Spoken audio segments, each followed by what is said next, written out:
Vayan prendiendo por favor sus cámaras. Hoy día tenemos que ver lo que es aprendizaje basado en problemas. Es una metodología de aprendizaje en la que se basa que se trata de solucionar problemas cotidianos en la vida.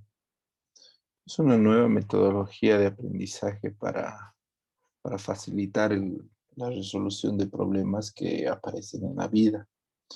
Yo sé que nos toca ver cirugía de cabeza, cuello y tórax, pero no hay grabados problemas de ese tipo de cirugías.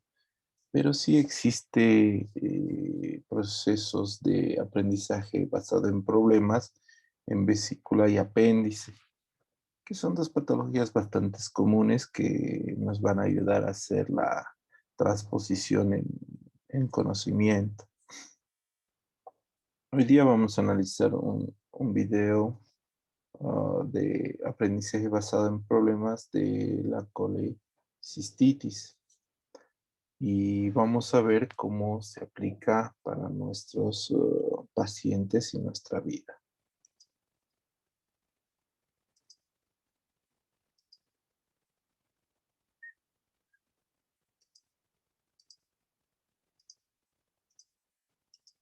¿Se ve el video que estoy compartiendo?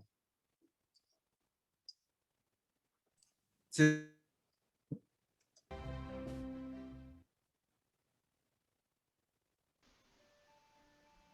¿Se escucha? Hola, ¿cómo están? Espero se... ¿Se escucha? ¿Bien?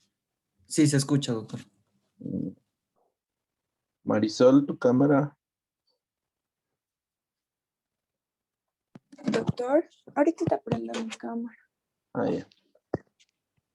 Me encuentro muy bien, por cierto, yo también me encuentro muy bien, Escuchemos. muchas gracias por preguntar.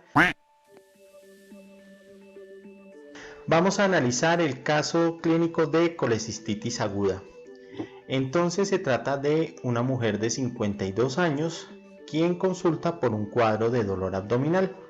Ella refiere un cuadro clínico de un día de evolución consistente en dolor abdominal tipo cólico y punzada en el epigastrio y el hipocondrio derecho, que no se irradia y que se exacerba con la ingesta de alimentos asociado a náuseas, emesis en una oportunidad de contenido alimentario.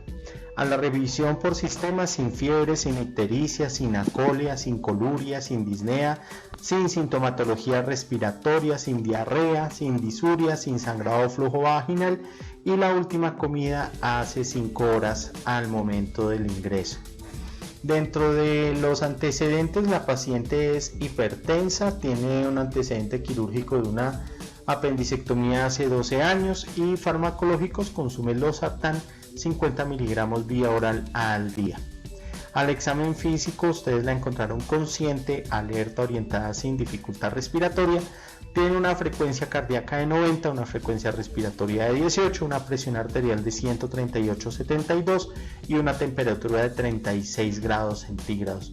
Al examen físico entonces en cabeza y cuello la paciente la encontraron hidratada, sin cianosis, normocrómica, anictérica, la auscultación cardiopulmonar dentro de parámetros normales y al examen físico abdominal documentaron dolor a la palpación en el hipocondrio derecho con signo de Morphy positivo, sin masas, sin megalias, sin signos de irritación peritoneal. Las extremidades sin edema, los pulsos positivos, el llenado capilar de 2 segundos y sin signos de hipoperfusión, y dentro del examen neurológico sin déficit, sin signos de focalización y sin signos meningios. Muy bien. Entonces yo les dejé las siguientes preguntas. Según la historia clínica anterior, ¿cuál es el análisis del caso clínico? De acuerdo con el análisis, ¿cuál es el diagnóstico clínico? ¿Cuáles pueden ser los diagnósticos diferenciales? Enumerar 10 posibles diagnósticos diferenciales. Según el diagnóstico clínico se necesitan estudios paraclínicos e imágenes, y si se necesitan, ¿cuáles son los estudios que se requieren? Si la paciente estuviera ictérica, con acolia y o con coluria, ¿qué se debería sospechar en esta paciente? ¿Qué es la probabilidad de coledocolitiasis y cómo se determina? El séptimo, la paciente tiene colangitis, sí o no y por qué. La paciente tiene sepsis, sí o no y por qué. En cuanto tiene el QSOFA. Y nos vamos a suponer que estamos en un servicio social obligatorio, que tenemos esta paciente en un primer nivel de atención con laboratorios clínicos básicos, sin imágenes y sin disponibilidad de especialistas, y nos corresponde entonces hacer las órdenes médicas. Muy bien, entonces regresemos acá a nuestro caso. De entrada estamos con una mujer en la sexta década de la vida, quien consulta por un cuadro de dolor abdominal que es cólico y punzada en el epigastrio y en el hipocondrio derecho. De entrada, la localización de este dolor abdominal en una mujer de este rango de edad nos debe hacer sospechar que muy probablemente esté cursando con un cólico biliar. Recuerden ustedes que los cólicos biliares son tipo cólico, a veces punzadas, se pueden o no irradiar al dorso, se incrementan con el consumo de alimentos y pueden estar asociados a náuseas o emesis de contenido alimentario bilioso. Y si ustedes analizan la enfermedad de la paciente, pues ella nos refiere que se exacerba con la ingesta de alimentos, que ha tenido náuseas y emesis en una oportunidad de contenido alimentario. De entrada, cuando yo pregunto a una paciente con un cuadro de dolor abdominal, uno le debe preguntar cuáles son los factores que lo exacerban, cuáles lo disminuyen, si se irradia o no el dolor, si tiene náuseas, si tiene fiebre, ¿vale? Y eso a ustedes les ayuda a poder armar su cuadro clínico. Dentro de la revisión por sistemas, ya de entrada, miren, es una mujer que tiene un dolor tipo cólico y punzada en el hipocondrio derecho, que se exacerba con la ingesta de alimentos, que ha tenido náuseas y emesis en una oportunidad de contenido alimentario. Ya estos hallazgos son altamente sugestivos de que la paciente tiene un cuadro de cólico biliar, y en ese momento a mí que me interesa saber si este dolor es verdaderamente intraabdominal o si es de origen extraabdominal, y si tiene o no signos o síntomas relacionados con un síndrome ictérico obstructivo o tal vez con una pancreatitis o algún otro tipo de patología. Por eso la revisión por sistemas es muy importante. Miren, en este caso entonces la paciente no tiene fiebre, no se ha puesto amarilla, la deposición no es blanquecina, la orina no es colúrica, y esto pues ya la ausencia de ictericia, acolea y coluria pues ya le sugiere a uno que la paciente muy probablemente no esté cursando con un síndrome ictérico obstructivo. Y el hecho de que no tenga fiebre asociado a la ausencia de ictericia, colea y coluria, pues también le descarta a uno que la paciente de entrada tenga la tríada de Charcot, que es sugestiva de una colangitis. La paciente no tiene disnea ni sintomatología respiratoria. Entonces esto es importante porque a veces hay procesos infecciosos pulmonares, una neumonía basal derecha. Se puede manifestar también con un dolor irradiado a nivel del hipocondrio derecho, y tampoco tiene otros síntomas digestivos dados por diarrea ni síntomas urinarios. La paciente tampoco tiene síntomas ginecológicos dados por ausencia de sangrado o flujo vaginal. Y como siempre les recomiendo que interroguemos la hora de la última comida, lo cual nos puede influenciar para poder tomar una decisión quirúrgica. Aunque si estamos en una situación de una urgencia quirúrgica abdominal, pues debemos manejar a la paciente con el protocolo de estómago lleno. Bueno, muy bien. Recuerden, en este punto entonces, en la revisión por sistemas, nosotros debemos recordar cuáles son las causas de dolor abdominal. Ustedes se deben de acordar que hay causas el dolor abdominal puede ser de origen intraabdominal o puede ser de origen extraabdominal. El dolor de origen extraabdominal, como ya lo había mencionado, son dolores abdominales que pueden ser referidos al abdomen por patologías que se encuentran por fuera de él, como una neumonía basal derecha, como un tromboembolismo pulmonar, como un infarto pulmonar, como un evento coronario agudo, como una miocarditis, como un derrame pericárdico, ¿vale? Y el dolor propiamente intraabdominal también tiene otras divisiones. El dolor de origen abdominal puede ser originado por la distensión de una víscera hueca. La distensión de una víscera hueca va a producir un dolor abdominal de tipo predominantemente cólico. Los dolores abdominales cólicos entonces se pueden producir por las distensiones de unas vísceras huecas. ¿Cuáles son las vísceras huecas? El intestino delgado, el intestino grueso, la vesícula biliar, el mismo estómago. Los uréteres también se comportan con un dolor de tipo visceral. La vejiga también puede dar un dolor de origen visceral y se caracterizan por ser unos dolores de tipo cólico, y de acuerdo al órgano afectado, pues así será el sitio o la región anatómica donde se presenta el dolor abdominal, y de acuerdo a las características propias del órgano afectado, pues van a haber unos síntomas y unos signos clínicos asociados. Pues es muy diferente un cuadro de dolor abdominal tipo cólico en el hipocondrio derecho que se asocia a la ingesta de alimentos grasos, como es el caso de un dolor visceral por una colecistitis aguda, a un cuadro de dolor abdominal tipo cólico en el mesogastrio asociado a vómito fecalaude y ausencia de flatos y deposición, como sería el caso, por ejemplo, de una obstrucción intestinal. Otra causa de dolor abdominal es aquel que es causado por la distensión de la cápsula de un órgano sólido. ¿Cuáles son entonces los órganos sólidos? El hígado, el riñón y el vaso. Entonces, este dolor es de tipo punzada y se exacerba con la puñopercusión. Por eso cuando nosotros, por ejemplo, tenemos un paciente que está con síntomas urinarios bajos y sospechamos que el paciente tiene una infección urinaria porque tiene un dolor abdominal en el hipogastrio y tiene disuria de ardor y de pronto va a tener hematuria, la orina de pronto la puede o no tener fétida y el paciente lo encontramos taquicárdico y con fiebre, nosotros dentro del examen físico le hacemos una puñopercusión lumbar.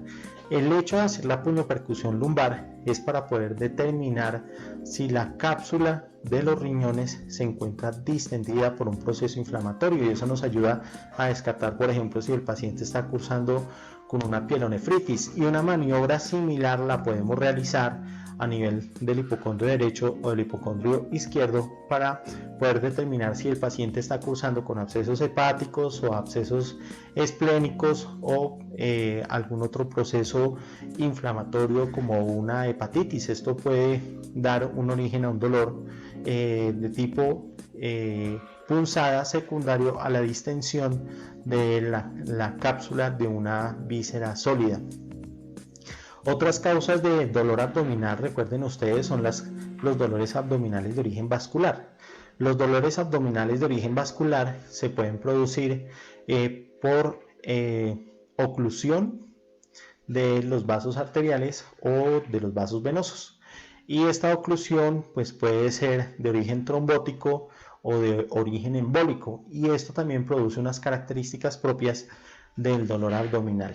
Otra causa de dolor abdominal son las causas metabólicas. Recuerden ustedes patologías como la porfiria intermitente aguda, como el mismo hipotiroidismo, la diabetes mellitus descompensada, la insuficiencia renal crónica, también las talasemias pueden ser causa de dolor abdominal, ¿vale? También, por ejemplo, está también el dolor abdominal que se produce por inflamación del peritoneo parietal. La inflamación del peritoneo parietal puede ser de dos causas: por una causa inflamatoria, como en los casos, por ejemplo, de una apendicitis aguda perforada con peritonitis que produce una reacción a nivel del peritoneo parietal, o también pueden existir dolores abdominales por irritaciones químicas del peritoneo parietal, y esto puede ser en casos, por ejemplo, como la pancreatitis, en los que las enzimas pancreáticas activadas digieren los tejidos circunvecinos, o también, por ejemplo, en una úlcera péptica perforada, en los que a través de la úlcera gástrica del orificio del estómago, pues se escapa el ácido clorhídrico y produce una irritación intensa del peritoneo parietal, o en algunos casos, por ejemplo, de trauma, en los que algún órgano sólido se lesiona y hay sangrado, el hemoperitoneo también puede producir irritación del peritoneo parietal. En las mujeres también, por ejemplo, un quiste de ovario roto hemorrágico también puede producir irritación química del peritoneo parietal y ser una causa de dolor abdominal. Entonces vean que todo el conocimiento de la fisiopatología y del origen del dolor abdominal correlacionado con la enfermedad actual y la revisión por sistemas que ustedes pueden hacer, les puede indicar cuál es el origen probable del dolor abdominal de sus pacientes desde el punto de vista clínico. Importante, continuando con nuestro caso, los antecedentes, pues la paciente tiene antecedente de hipertensión arterial, ya es apendicectomizada, no tiene ninguna alergia y lo único que toma es losartán para el control de su presión arterial. Al examen físico a la paciente la encontramos consciente, alerta, orientada, sin dificultad respiratoria, está taquicárdica, no está taquipneica. La presión arterial sistólica está por encima de 100, con este hallazgo de 138/72 tiene una presión arterial media por encima de 65 y pues no está febril. Recuerden ustedes en ese momento las 3 preguntas fundamentales que yo siempre les recomiendo para sus pacientes. La primera es si la paciente tiene dificultad respiratoria. En este caso la paciente no tiene dificultad respiratoria, no está taquipneica y no está cianótica. La segunda pregunta es si la paciente está hemodinámicamente inestable. Y en este momento, pues si bien es cierto la paciente está taquicárdica, su presión arterial media está por encima de 60 y tiene una presión arterial sistólica por encima de 100. Y la tercera pregunta es si se trata de un abdomen agudo. Cuando vamos al examen físico abdominal de nuestra paciente, encontramos que tiene dolor a la palpación en el hipocondrio derecho y tiene signo de Murphy positivo. Esto no es un signo de abdomen agudo, pero sí es un signo de un abdomen quirúrgico. Recuerden ustedes que el signo de Murphy es la detención súbita de la inspiración al momento de palpar el hipocondrio derecho. El paciente uno le coloca la mano en el hipocondrio derecho, le dice al paciente inspire, el paciente empieza a inspirar y detiene rápidamente la inspiración por dolor. Eso es signo de Murphy positivo y como ustedes lo habrán revisado, pues tiene una sensibilidad y una especificidad significativa para el diagnóstico de colecistitis aguda. Eso lo vamos a revisar en la sesión presencial. También cuando yo estoy en el examen físico abdominal, vean ustedes que yo anoto que la paciente se encuentra anictérica y esto yo lo debo correlacionar cuando hice la revisión por sistemas, donde la paciente dice que niega ictericia, niega colia y niega coluria. Es decir, la paciente ingresó por un cuadro de un cólico biliar porque es un dolor abdominal tipo cólico y punzada en el hipocondrio derecho que se exacerba con la ingesta de alimentos. Pero no tiene ictericia, no tiene acolia, no tiene coluria, no tiene fiebre y al examen físico la encuentro anictérica. Esto quiere decir que la probabilidad de que la paciente tenga un síndrome ictérico obstructivo y una colangitis es muy bajita. Dentro de las extremidades no la encuentro con signos de hipoperfusión, el llenado capilar es de 2 segundos y no tiene alteraciones neurológicas.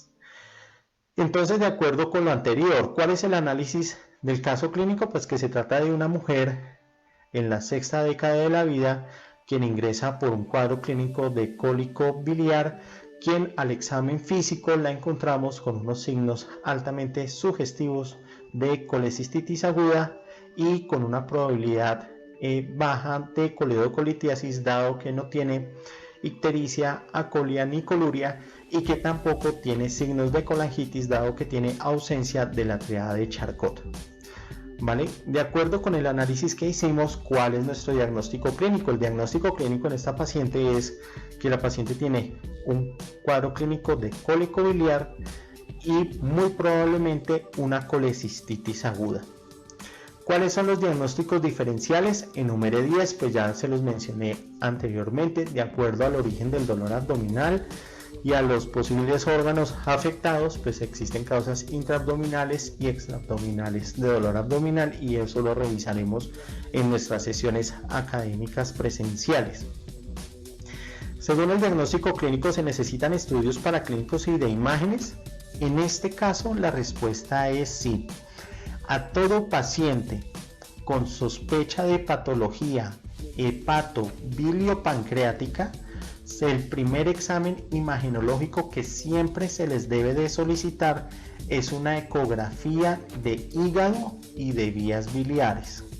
Y adicionalmente, si estamos sospechando un cuadro de cólico biliar, además del cuadro hemático, una creatinina, debemos de solicitar el perfil hepático completo y una amilasa. Que no se les olvide una fosfatasa alcalina, porque esta se nos puede elevar si hay una obstrucción de las vías biliares. Se pueden elevar también las bilirrubinas a expensas de la directa o de la indirecta, y eso lo revisaremos en las sesiones académicas presenciales.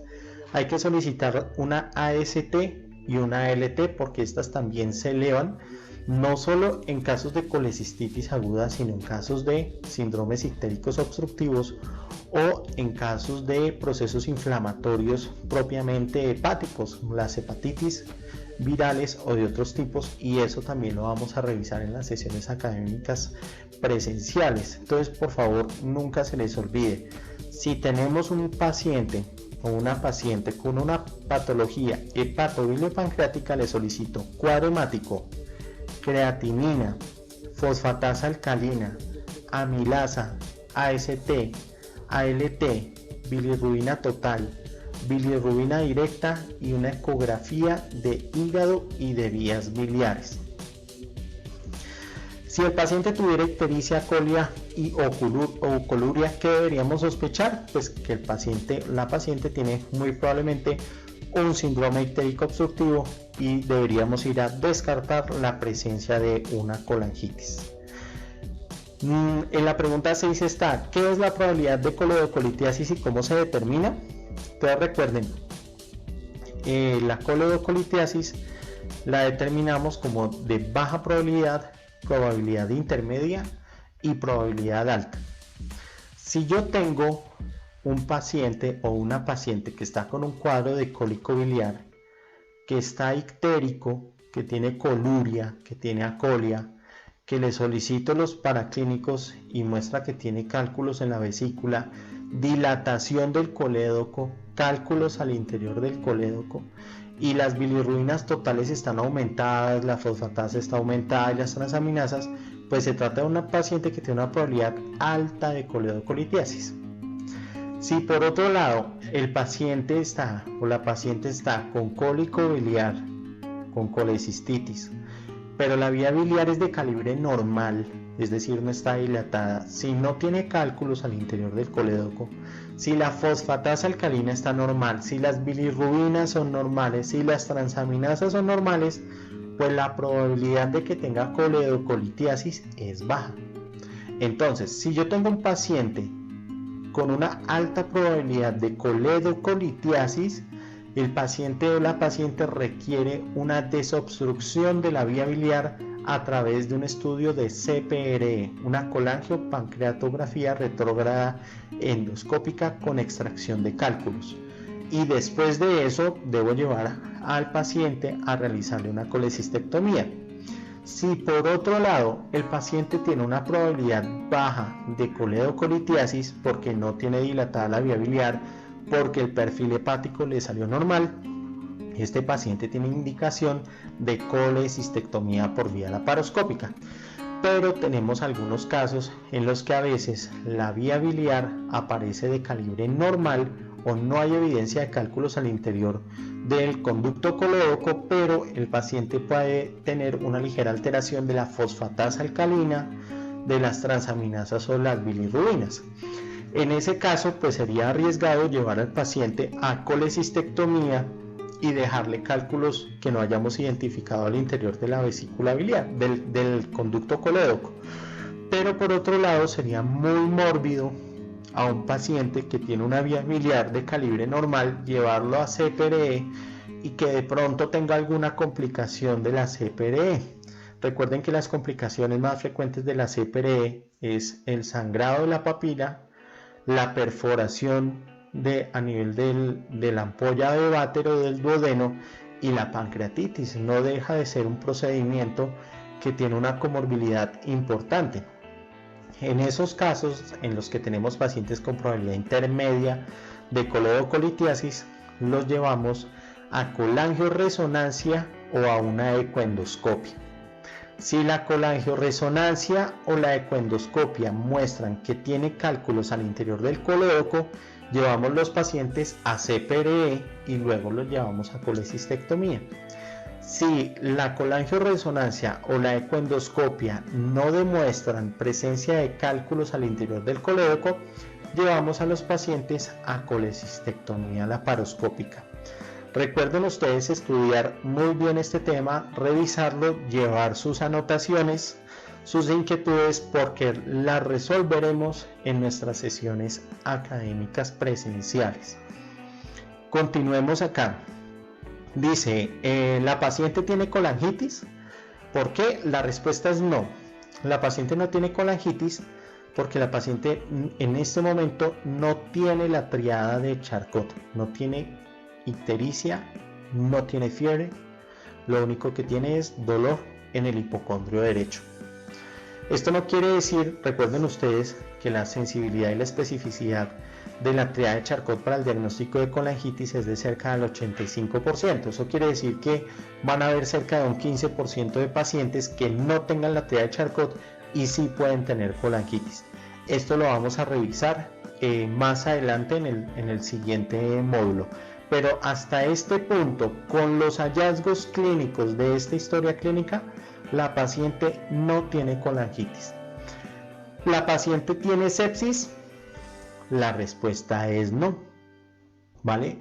Le hicimos el QSOFA. Entonces, recuerden ustedes que el QSOFA es cuando calculamos si la paciente tiene alteración del estado de conciencia, si tiene la presión arterial sistólica por debajo de 100 o si tiene una frecuencia respiratoria por encima de 22.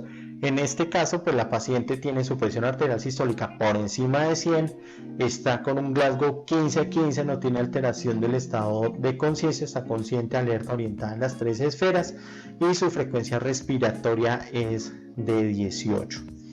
Muy bien, entonces, suponga que usted se encuentra en el servicio social obligatorio, estamos en un hospital de primer nivel, tenemos el laboratorio clínico, no tenemos imágenes y no tenemos especialistas. Elabore las órdenes médicas, elaboren estas órdenes médicas iniciales. Recuerden ustedes que en este caso, todo paciente con un cuadro de cólico biliar requiere la realización de una ecografía de hígado y de vías biliares. Por lo cual, si no tienen este recurso, ustedes están en la obligación de remitir a esta paciente para que la vea un cirujano en un segundo o un tercer nivel de atención, según como les corresponda en el sitio en el que estén. Bueno, entonces, como ven, más o menos así se aplica la medicina basada en la evidencia, la aprendizaje basado en problemas en un paciente. Solamente son la ejecución de unas preguntas en relación al caso clínico. Este caso clínico es bastante sencillo. ¿Hay alguna duda en relación al caso clínico, chicos? Es una colecistitis, ¿verdad? Lo que tiene la paciente. ¿Cuál es el procedimiento de tratamiento, Jorge, de una colecistitis?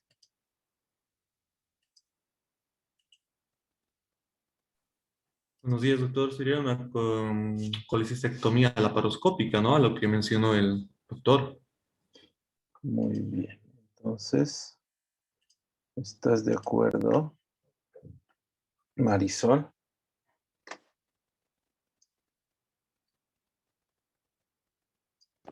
Sí, doctor, sería una hospitalización y una extracción. Sí.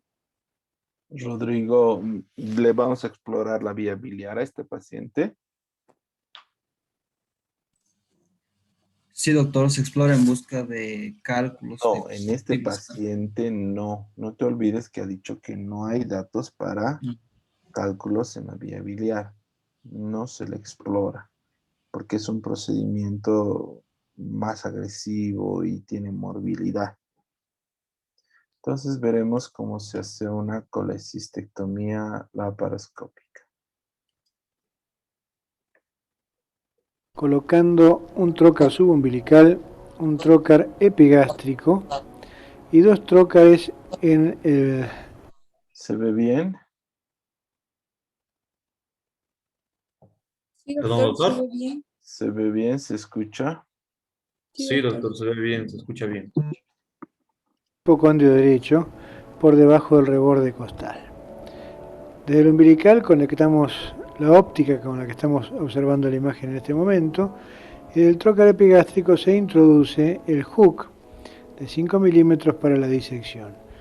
Ambos ports para la movilización y tracción de la vesícula se introducen desde los trócares de la derecha, como vemos en la imagen.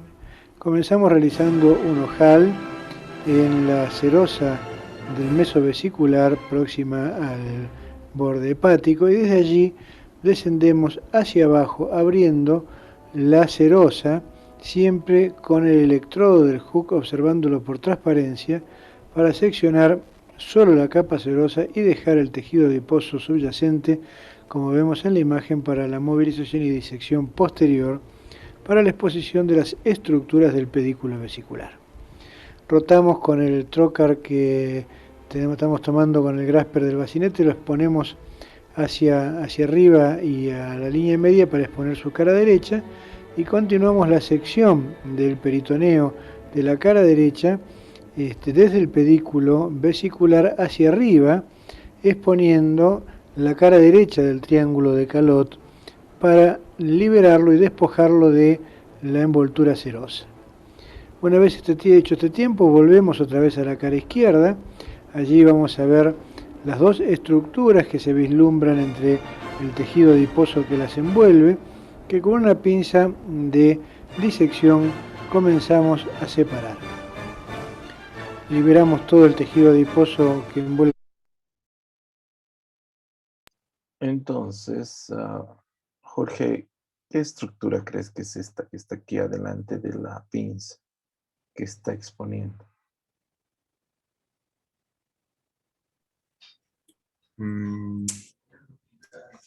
Sí, para mí que lo que está ahorita abriendo es grasa, ¿no?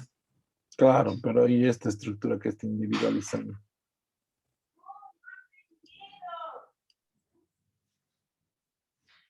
Lo que está ahí arriba es el hígado, ahí abajo debe ser el conducto colédoco. Nunca se toca el colédoco, pero sí es de parte de la vía biliar. Acá abajo estaría el colédoco. Es lo que estoy marcando. ¿Se ve? Acá. Sí, un poquito se Aquí, ve, un poquito de otro aquí, color más o menos. aquí adelante es el conducto cístico. Y acá atrás, Marisol, ¿qué estaría?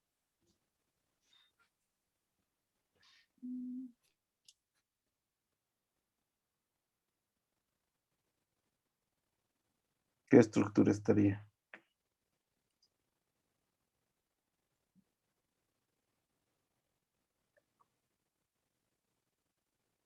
Marisol. No, no sé, doctor, la verdad. Estaría la arteria cística. Tienen que escuchar lo que dice. Yo sé que hablo un poquito rápido, pero tienen que escuchar lo que dice. Una vez más, escuchen lo que dice ya.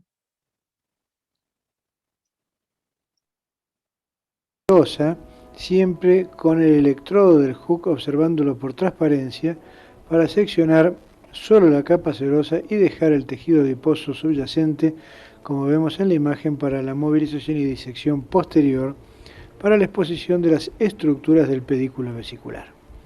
Rotamos con el trocar que estamos tomando con el grasper del bacinete, lo exponemos hacia arriba y a la línea media para exponer su cara derecha y continuamos la sección del peritoneo de la cara derecha desde el pedículo vesicular hacia arriba, exponiendo la cara derecha del triángulo de Calot para liberarlo y despojarlo de la envoltura serosa.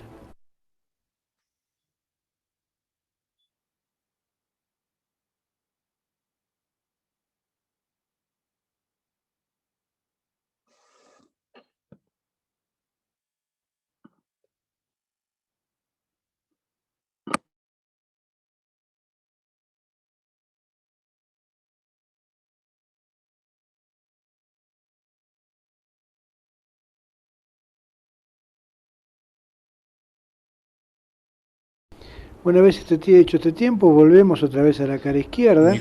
Allí vamos a ver las dos estructuras que se vislumbran entre el tejido adiposo que las envuelve, que con una pinza de disección comenzamos a separar. Liberamos todo el tejido adiposo que envuelve las estructuras y después comenzamos a separar la estructura del ducto biliar, del conducto cístico, de la estructura vascular que se encuentra por encima, como vemos allí, que es la arteria cística, con su ganglio respectivo. Realizamos un ojal por encima y por debajo de la arteria, para posteriormente poder completar, como se ve allí, la disección indicada de la arteria cística. Vamos a clipar la misma una vez que hemos liberado la cara superior y la posterior, o sea que hemos generado dos ventanas por encima y debajo de ella. Colocamos dos clips proximales, como se ve en la imagen. Luego colocamos un clip distal y vamos a realizar posteriormente la sección de esta estructura vascular en el espacio que queda entre los dos clips proximales y el clip distal, o sea que dejamos hacia proximal dos clips colocados. Ahora en la imagen estamos viendo el clipado distal del conducto cístico. Allí se ve cómo vamos ahora con la tijera a seccionar, como mencionamos anteriormente, la arteria cística entre los dos clips proximales y el clip distal, con lo cual vamos a abrir ampliamente el triángulo de Calot y solo nos queda el conducto cístico, que en este momento está siendo parcialmente seccionado sobre su cara anterior para dar lugar a la apertura de la luz del conducto, a través de la cual, como veremos posteriormente, colocaremos una cánula, como está sucediendo en este momento, a través de la cual realizaremos la colangiografía transcística. Colocamos este catéter, que podemos introducirlo a través de uno de los trócares de 5 o por vía percutánea con una cánula accesoria, y realizamos la colangiografía como vemos en la imagen. Esto lo hacemos de rutina para poder determinar la indemnidad de la vía biliar. Una vez que determinamos que no existen cálculos en la vía biliar, colocamos dos clips proximales y completamos la sección que habíamos iniciado antes de la colangiografía.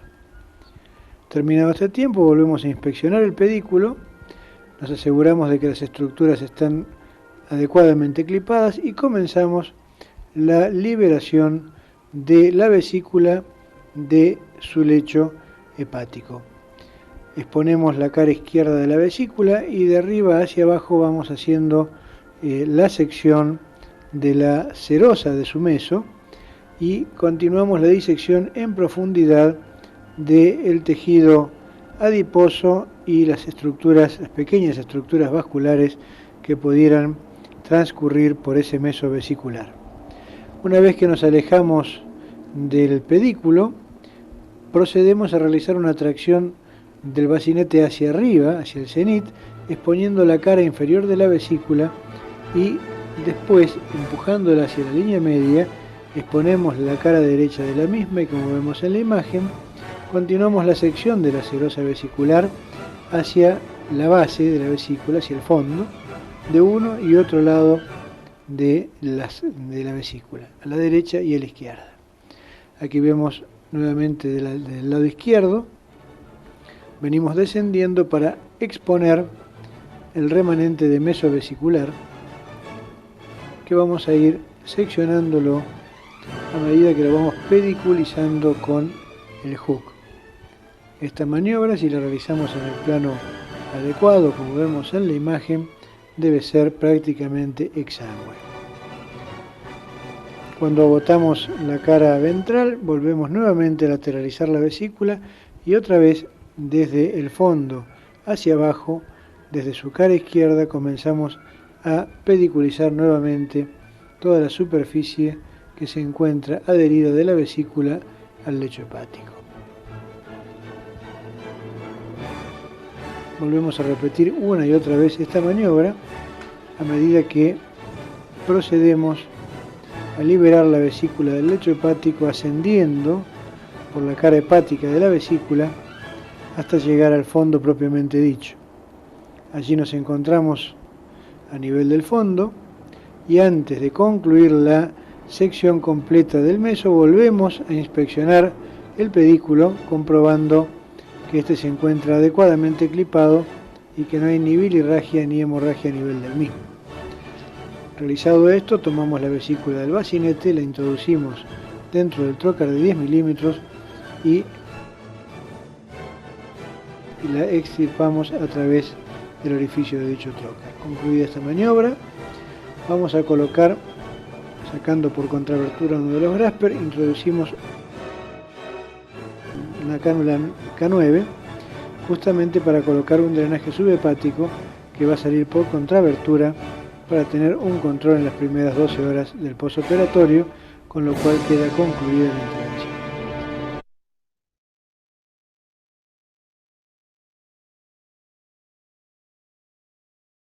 ¿Alguna duda, alguna pregunta, jóvenes?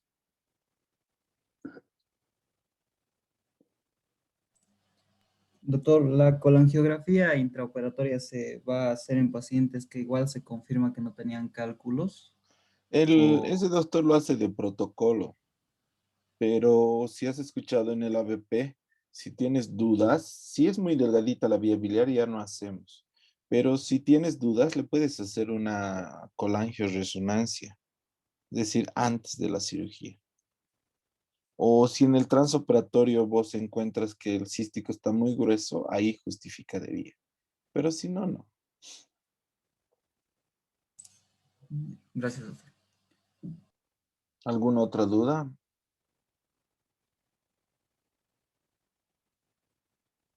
Yo creo que está claro, ¿no? No, está bien. De todas maneras, mañana vamos a revisar otro aprendizaje basado en problemas de una apéndice, ¿ya? De la misma manera. Las cosas, estos videos están cargados igual en la plataforma si es que quieren verlos de nuevo. El de colecistitis creo que no, pero hay muchos videos de colecistectomía, ¿ya? Pero los de ABP sí están cargados. Bueno, a ver la lista, veremos. No ha venido Thais, ¿no ve? Es la que faltó. El resto Doctor, no sé si es el nombre completo, ¿no? Thais. Hay una chica que yo hablé porque estaba igual en el grupo, agregada, ya. y dice que su clase de práctico P3, como nosotros, empieza todavía el 9 de marzo. El 9 de marzo. Sí, y yo le dije, No, ya no está. hay nadie que empiece el 9 de marzo. La otra, Sí. Ah, ustedes no, se terminan el... llama Sara Sousa, se llama, no es Thais, está con nombre de Sara Sousa. Ah, entonces debe ser otra. No se preocupen ustedes. Si conocen a Thais, que hay que hacerles recuerdo. Es una semana inicial y siempre es difícil para algunos de sus compañeros. Sí, ¿no? Bueno, chicos, eso sería todo. Marisol, ¿alguna pregunta? No, doctor, muchas gracias. Traten de llegar en hora, chicos, ¿ya? Sí, sí, doctor, Para yo tener coordinación. Si estuve no, van a esperando en el tener WhatsApp. problemas con él. Ya. Siempre está en la plataforma el link. Si alguna Sí, vez sí, me ya. olvido, me mandan al WhatsApp y yo les mando ahí mismo. Si alguna vez me Ya. olvido de ponerle el link. Listo, chicos, nos vemos mañana. Mañana un poquito más lejos vamos a ir. van a hacer, aparte de aprendizaje basado en problemas, para la próxima semana, un protocolo de la cirugía que vamos a ver mañana de apéndice, ¿ya? Está bien, Doctor, doctor. Sí, dime. doctor, una preguntita. Después de eso yo tengo una clase práctica de reumatología y la doctora está haciendo para que vayamos uno por uno, así tipo camuflado, dice. No sé, y la doctora dijo una semana tú, otra semana tú, así somos 4 o 3 creo, y estamos yendo así. Entonces yo le dije que tengo clase, ¿no? De cirugía con usted. No sé si ahora usted va a realizar la misma cosa, ¿no? Como ella está haciendo, Y ella de no llevar pasa a los clases virtuales. estudiantes. Está pasando con nosotros virtual. Ayer era nuestra primera clase y ella nos dijo ya para ¿Y que a dónde partir está? de hoy día en la caja, en el kilómetro 5. No, muy complicado, chicos. Sí, ¿no? Usted Mm, está en el Cordes, ¿no, doctor? sí, no les dejan entrar. No, Sí, ¿no? Ella además que no está bien por ver un paciente que se contagien, chicos, y tanto se están cuidando. Ah, ya, doctor. No es Sí, pues. lógico. En los hospitales ahorita lo que hay es coronavirus. Lo único que va a las consultas es coronavirus. El resto de las patologías por miedo ni van siquiera. Sí, no, también esa parte. Sí, no, Claro. solo estaba comentando por eso nomás, Doctor, porque el doctor nos Sí, dio. dime. disculpe, una consultita. ¿Las clases semipresenciales todavía no le dijeron nada respecto a eso? No, no, depende de los hospitales y los hospitales mientras no haya vacunados no van a aceptar.